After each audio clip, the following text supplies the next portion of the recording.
In June 2020, under the neon glow of Dubai's skyline, a fleet of black SUVs slipped through the night.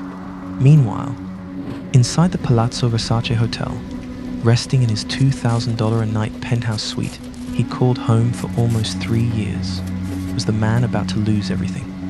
He was the self-proclaimed millionaire real estate mogul, Hushpuppi, a man who flaunted a luxurious lifestyle of private jets, endless designer clothes, diamond watches, and even a custom Fendi birthday cake that led investigators straight to him and exposed an empire of deceit.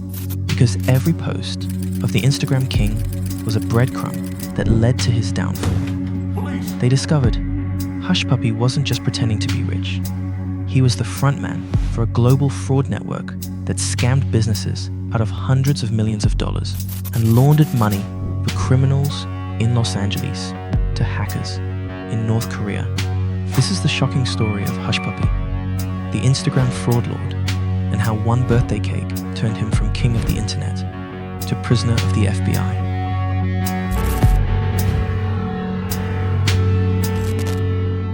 Ramon Olorunwa Abbas's story began on the crowded streets of Lagos, Nigeria. He grew up in a poor neighborhood, the son of a taxi driver, and for a time he sold second-hand clothes, known locally as okrika, just to get by. But survival wasn't enough. Ramon didn't want to escape poverty. He wanted to erase any trace of it. And in Nigeria, for many young men, that meant becoming a Yahoo boy, the slang for internet scammers who targeted foreign victims with fake love stories, phishing schemes, and false business deals. By his early 20s, Ramon had developed a reputation and an income. He traveled to South Africa, where more seasoned scammers taught him how to level up, how to move bigger money, use fake companies, cover tracks, and then his first big score. He bought a Rolex and posted the photo online. The likes rolled in, so did the ego. Over the next few years, he moved to Malaysia, then Dubai, and with each new location, the scam allegedly grew. But even that world wasn't big enough for him. He didn't just want to get rich. He wanted to be seen.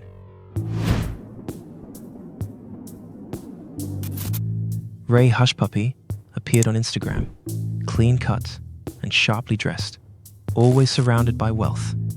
He posted cryptic captions and pictures dripping in luxury, designer shoes, custom watches, and stacks of cash.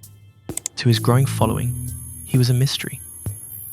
A Nigerian who'd made it, with no clear explanation of how.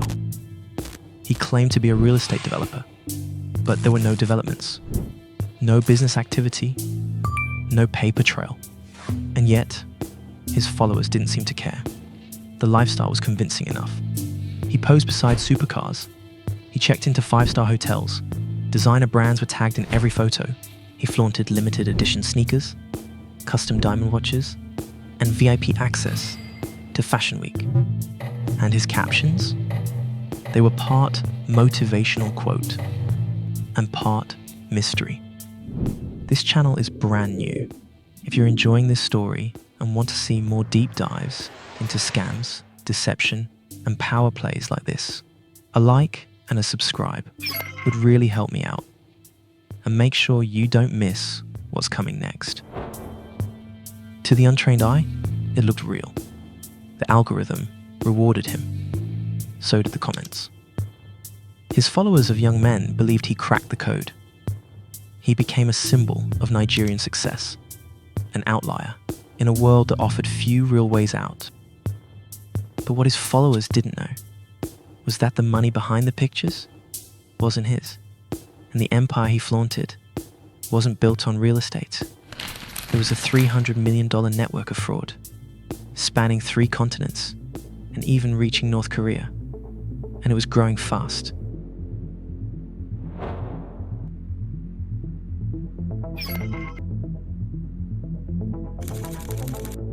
Hushpuppi wasn't on the FBI's radar at first.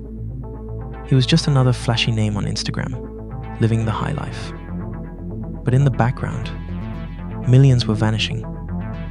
From banks in Europe, from law firms in New York, from football clubs in England, laundered into shell companies, fake accounts, and cryptocurrency wallets linked to Nigeria, Malaysia, and the United Arab Emirates.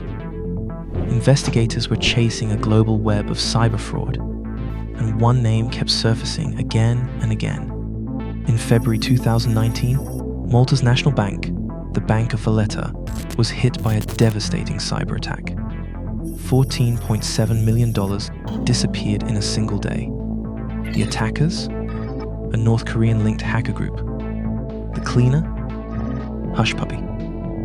He helped move the money through Romania and Bulgaria, laundering stolen cash for a sanctioned regime from his penthouse suite in Dubai.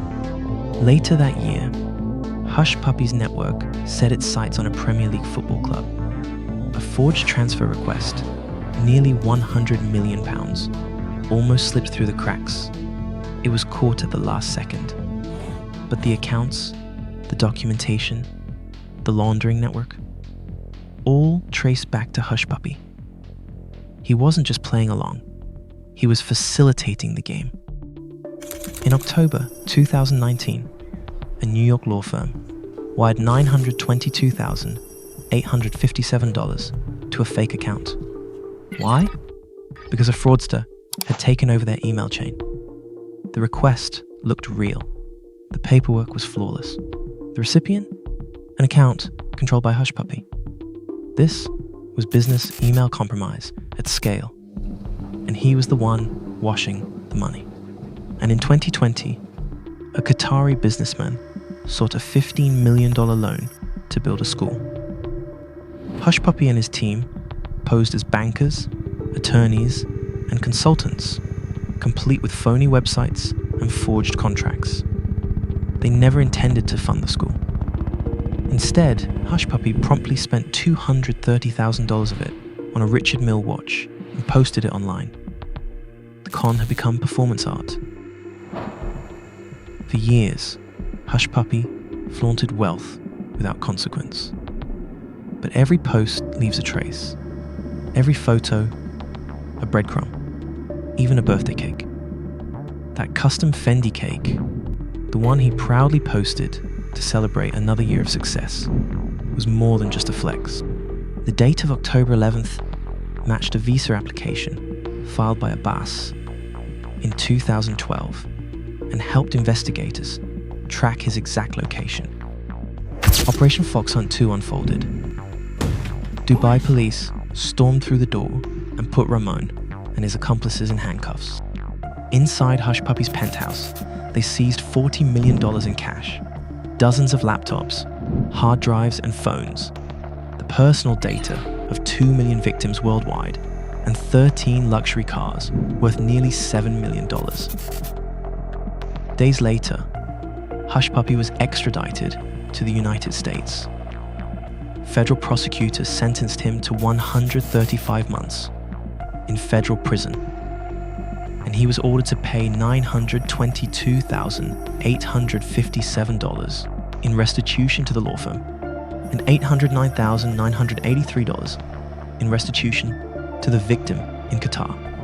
By his own admission, during just an 18-month period, Ramon Abbas conspired to launder over $300 million. For a man who once lived like royalty, his empire collapsed overnight. If you found this story eye-opening, you need to see my investigation into deepfakes, how AI-generated faces and voices are fueling the next wave of scams and misinformation. Click here to watch that now. And subscribe if you want more stories that expose the systems of deception shaping our world.